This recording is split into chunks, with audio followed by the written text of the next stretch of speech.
This is a latte, and I think this is the most underrated coffee drink on every coffee shop menu. Many of you don't know that a latte is the reason why we are able to make good latte art on top of our coffees. And a latte has been a very key coffee drink in creating other coffee drinks. I should say, it has been a mother to 80% of your sweet and flavored coffee drinks, like the vanilla latte, caramel latte, mocha latte, Spanish latte, hazelnut latte, and many more others.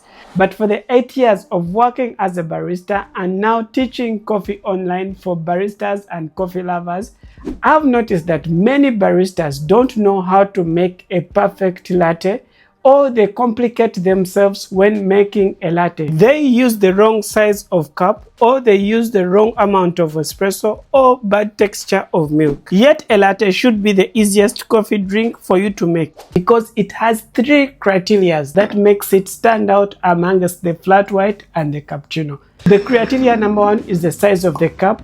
Criteria number 2 is the ratio of espresso and milk. And criteria number 3 is the amount of foam and texture. Here's a funny fact. The latte was invented in Italy in the 1950s. But currently, if you order for a latte in Italy, you might end up being served with only steamed milk, not the espresso coffee drink that you should expect. But for lattes to become globally known and very popular in different coffee shops, this started in the 1980s from Seattle, Washington, D.C., where baristas experimented the texture of the milk of a latte, which resulted to them making latte art design on top of their lattes. Even on a cappuccino, you need to pour a latte art, and because of latte art design, this led to the rapid spread of lattes across the world. But in this video, I want us to go back to understanding how you can properly make a good latte. A latte is a very popular milk-based coffee that contains a shot of espresso and steamed milk. It's often served in a 12 or a 10-ounce cup. It can be iced or hot. Perfect coffee drink for coffee beginners, pros, and even baristas. If you want to make a perfect latte, you need to follow these 3 criteria. Criteria number 1 is the size and the type of the cup. This will help you to have the right amount of milk in your latte. A latte, you should use a slightly bigger cup, which will make it different from a cappuccino. For example, if I'm making my cappuccino, I'll use this 8-ounce cup. And if I'm making a latte, I'll use this 10-ounce cup. The material, you can use a glass or you can use a ceramic cup just like this. Second is the ratio between espresso and milk.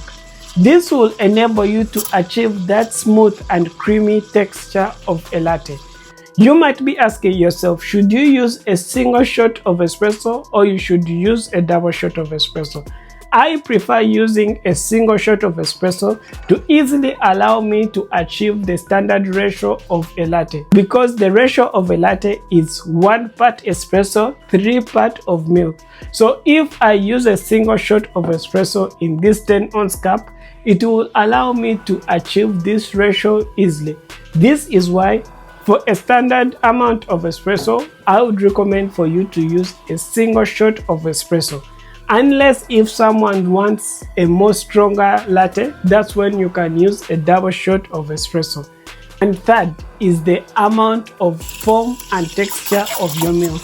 This is what is going to enable you to make a good latte art on your cup of coffee. If you don't properly texture your milk, you might end up with too much foam or very less foam. The ideal foam that you need for your latte should be around 0.5 centimeter.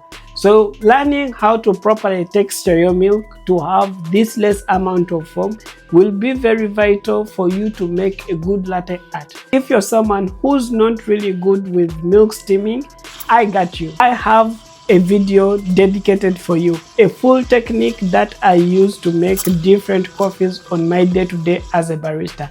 I'll link it in my description below. Check it out after the end of this video. After understanding these 3 criteria and why they are important, let's put them all together in a step-by-step guide on how we can perfectly make a good latte. The cup, I'm using a 10-ounce cup. So I start by grinding my coffee. So after grinding my coffee, I'll distribute it and tamp it very well.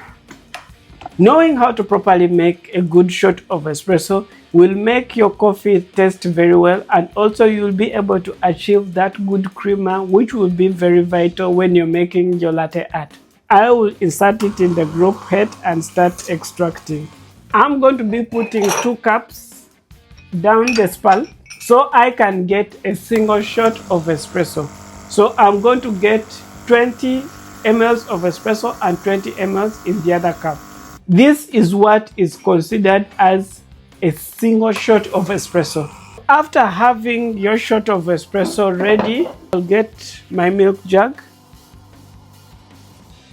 add in milk. Now the important part is texturing our milk to create a good latte art. Key thing, a latte should have less foam. That less foam is what is going to enable us to make a good latte art on top of it. You start by purging your steam. The reason why we purge our steam one is to remove any excess air. Then we'll bring out our steam, position it slightly on the side. So I inject in air. That sound you're hearing is adding in air. You add in air slightly, you hear this sound. Then you lift up your jug. You don't need to add in more air. If you add in more air, you're going to end up with more foam. Less air, less foam. You hold the vortex till you reach your ideal temperature of milk. This is a smooth texture that you need for your latte with very less amount of foam, which is perfect for making our latte art. For this video, I'm making a basic tulip latte art, but if you're a beginner with no experience, you should start with a hat. So for the basic tulip latte art, we tilt our cup, lift up the jug, pour in a slow controlled circular motion into your espresso, creating that good canvas that you're going to pour your tulip. Halfway the cup, aim for the center of the cup, pour your first layer or wiggle it to make the base, then pour your second layer and your final layer. Lift up the jug, move it in front, creating this basic tulip latte art. One key tip, if you're a beginner, it takes time for you to master the different latte art design. This is our latte, milky, smooth and creamy. This is how a latte should be done. A latte is a simple coffee drink that you can enjoy even as a beginner. It's not very strong, it's having more milk. From here you can transform it and make a vanilla latte, a caramel latte by just adding in syrups. Or you can add sweetened condensed milk and make a Spanish latte, or add in chocolate powder to make a mocha latte. All these different coffee drinks can be made from a latte. If you're a fan of latte art, then a latte will be your ideal coffee drink because it allows you to easily make your latte art design on top of it. And if you want to know more about the difference between a latte and a cappuccino, I would recommend for you to watch this video next for a full detailed video between a latte and a cappuccino.